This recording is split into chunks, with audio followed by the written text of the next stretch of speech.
California Attorney General Rob Bonta, along with 24 other state AGs, argues that President Trump's executive order limiting birthright citizenship violates the Constitution. And he went beyond filing an amicus brief on that. He showed up in court for today's arguments. Attorney General Bonta joins me now. It's good to see you again, Mr. Attorney General. You were there inside the room. So give us your impression of the arguments and if you have any sense of how the justices might be leaning. I felt optimistic going into the courtroom and coming out of the courtroom 2 hours later, plus later, I feel just as optimistic. And the argument, the federal government came out worse for wear. And in my opinion, there was a lot of healthy skepticism and doubt about the position that the Trump administration was taking here, essentially trying to expand the exceptions in the Constitution and rewrite the Constitution, which, of course, can't be rewritten by an executive order or by Congress, for that matter. There's one way to do that, through a constitutional amendment. So I definitely heard a majority of the justices that will uphold birthright citizenship as we've argued it should be upheld, with minimal closed exceptions and striking down the executive order. I don't know if that'll be 5-4 or 6-3 or 7-2. A win would be a win here to affirm the power and potency of the citizenship clause of the 14th Amendment and uphold birthright citizenship. So whatever it comes down to, I think it will be positive for our Constitution, for our democracy, for our notion of American citizenship. And I believe there will be a majority that strikes down the executive order and upholds birthright citizenship as the history, the text, and the U.S. Supreme Court precedent of Wong-Kim Ark, among others, has defined it. Let's talk a little bit, if we can, about the logistics of this. We have touched on it a bit, but from the perspective of a state government, how could the court's decision in this case impact, potentially, if they decide to overturn this precedent, your state, other states' ability to provide health care, education, social services, any kind of service to immigrant kids in your state? All those things are hanging in the balance here, are at stake. The citizens are entitled to all sorts of government services, from health care for the sick to food for the hungry, housing as well, and citizenship is a required element of eligibility. And so if the federal government withdraws from providing those services, and those citizens are still citizens of California, we will have to carry that load, and we'll bear that burden, and we'll need to pay for those costs. So there is, and that was our argument with respect to how we would be injured and why we brought our cases. We sued, of course, on the second day of the Trump administration after he issued this executive order on the first day, January 20th.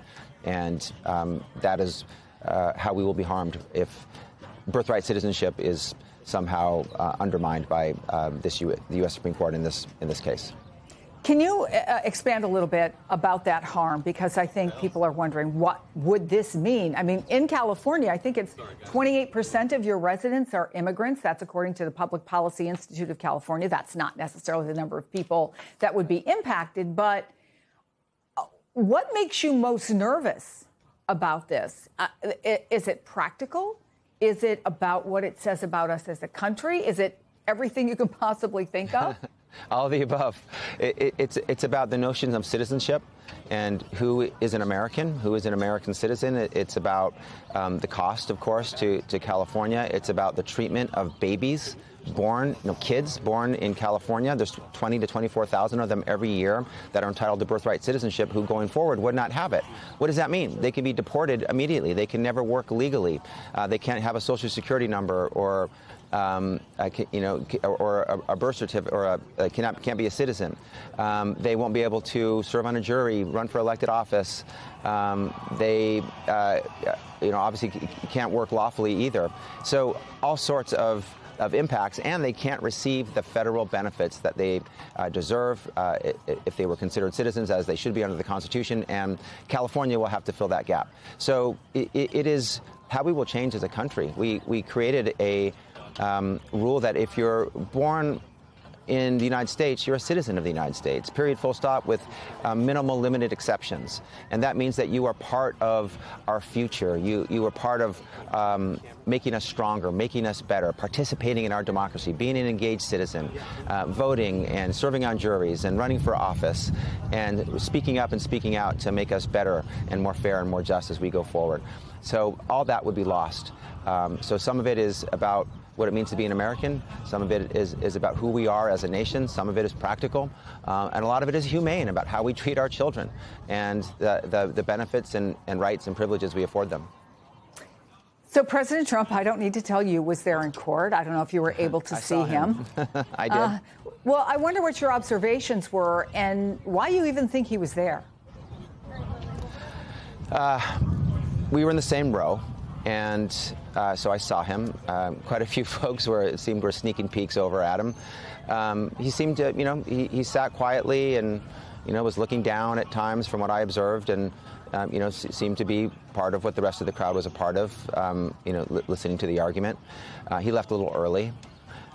He's the first sitting president, as I understand it, to ever attend in person a U.S. Supreme Court argument. And I wish I didn't conclude this, but the history and his past behavior has, strongly suggested it's true. As someone who operates with leverage, tries to blow by the laws, sees laws and the Constitution, unfortunately, as speed bumps on his way to advancing his own agenda. It seems like there's a potential he was trying to, intimidate this U.S. Supreme Court. Not that they can be, and try to just make it clear that this is very important to him and he's watching. I don't think that's an appropriate message to be sending. Maybe that's not the message he was trying to send, and I'm getting it all wrong. But based on his past behavior, that is a logical conclusion for me. So let me finally ask you about his larger agenda, if I can. You've said you'll fight his new executive order, which is to create a national voter list and restrict mail-in voting. What's your argument? What's your concern? We will sue. We will sue soon. My argument is that the President of the United States, in the executive branch of the government, Article 2 of the U.S. Constitution, has absolutely zero authority to determine the time, place, and manner of elections. The U.S. Constitution says very clearly in Article 1, the Elections Clause, who does have authority to determine the time, place, and manner of elections? It is the states and it is Congress. The President, acting unilaterally through an executive order, and issuing the order he issued yesterday, he has no authority for it. It's unconstitutional. We will move swiftly to strike it down, and we believe we will strike it down. So there's something that just posted by the White House on their social media. So if I can keep you for just one more minute. Sure. It says historic, and it's a picture of him walking down the halls of what appears to be the corridors of the U.S. Supreme Court.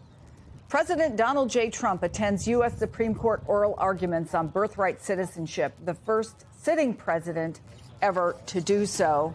Obviously, this elevates the case that he's trying to make. Why, Mr. Attorney General, do you think he signed that executive order in the first place? What's behind it? The birthright citizenship order? Yes. Well, first I'll say I don't think it's historic in the way he thinks it is. If he's really engaging in good faith with sincere interest, that's one thing, but I don't think that's what it is. And I don't think he thinks that's what it is. That's not why he attended today.